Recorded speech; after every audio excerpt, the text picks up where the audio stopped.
But I'm going to be talking right now about what will happen to those left behind, and since I'm always late, I better get going, right? Sure, it's been good being here with you today. And I always like to remind us that God's got a plan for history, right?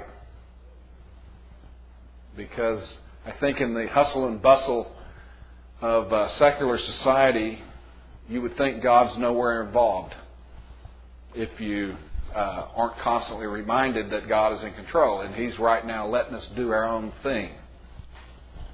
See what we can do.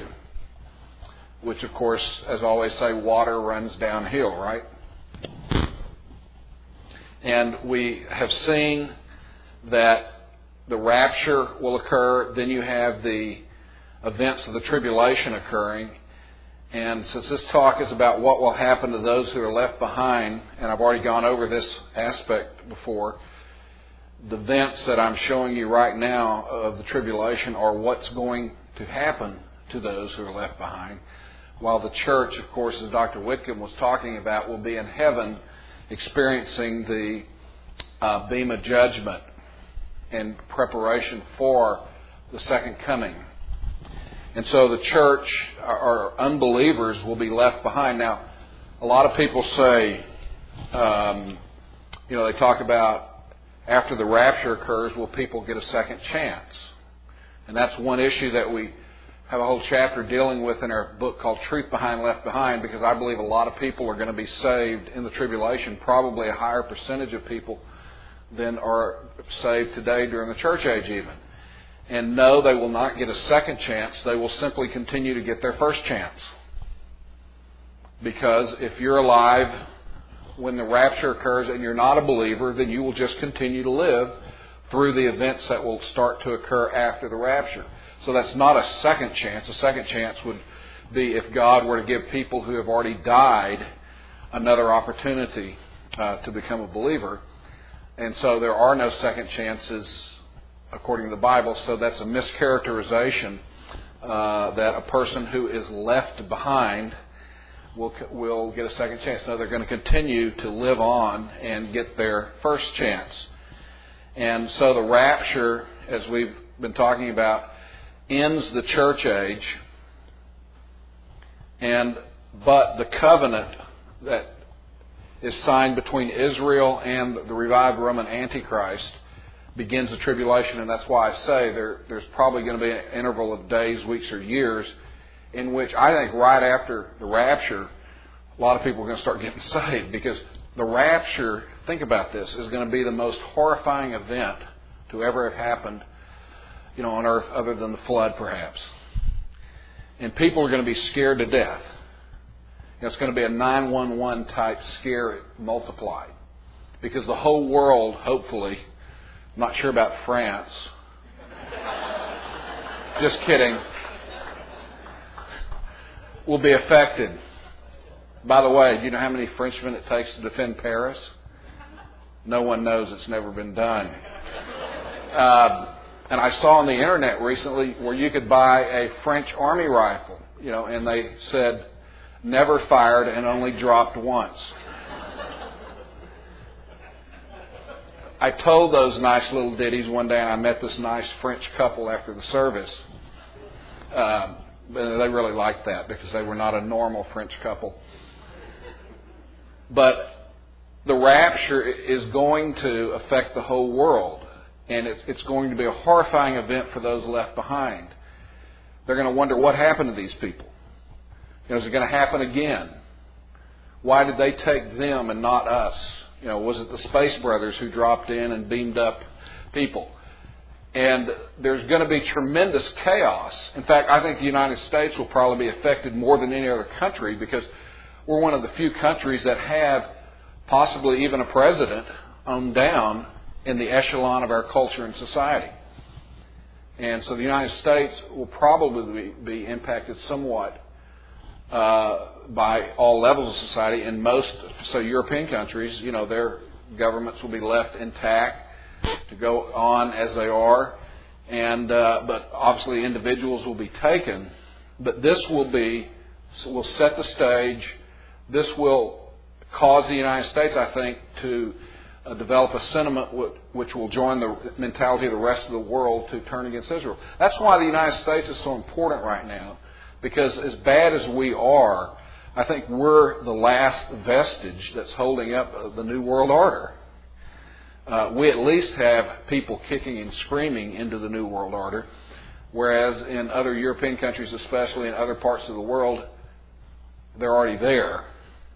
And this Iraqi war that we just went through is a good example of how globalism has already taken over. You know, that's one of the main reasons they hate our guts over in Europe, is because we supposedly unilaterally acted, even though we had 22 countries with us, and of course we did most of it, us in Britain, and we weren't part of this New World Order. And I could get off on a talk on that, but I better move on.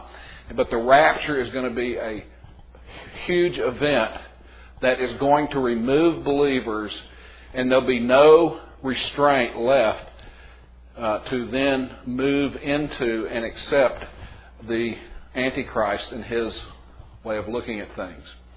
And so we see that the major events of the tribulation period revolve around what the book of Revelation teaches. And I believe the book of Revelation gives us a chronological order of future events, especially in chapters 4 through 19 that deal with the tribulation period. Do you realize there's a greater volume of Scripture, total number of verses in the Bible, that deal with the 7-year tribulation period than any other time in the whole Bible, even more than Christ's first coming? That's why you can write 12 novels, and get a lot of information, because there's a lot of information about the tribulation period.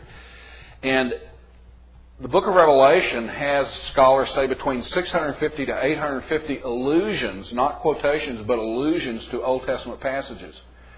And since Revelation, I think, is a chronology that focuses primarily in chapters 4 through 19 on the events of the tribulation, then it gives us a chronological sequence to combine with the allusions to Old Testament references to take the Old Testament passages and plug them into a sequential unfolding of events in the book of Revelation.